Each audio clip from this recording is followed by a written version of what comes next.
In the customized operation mode, you can customize the automation start trigger, automation reaction time, and the position of the wind protector at the on, reset, finish, and error states.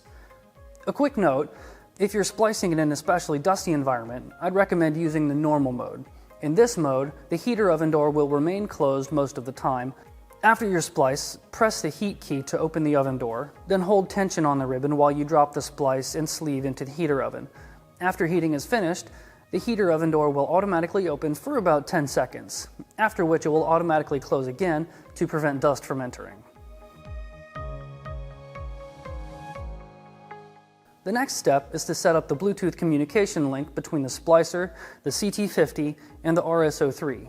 Note that the CT50 does not ship with batteries, so you'll need to install 2 AAA batteries to use the cleaver's Bluetooth functions. This step is optional, but it can be incredibly useful for tracking helpful information such as battery life, cleaver blade position, cleave count, cleaver blade life, thermal stripper blade life, and thermal stripper temperature.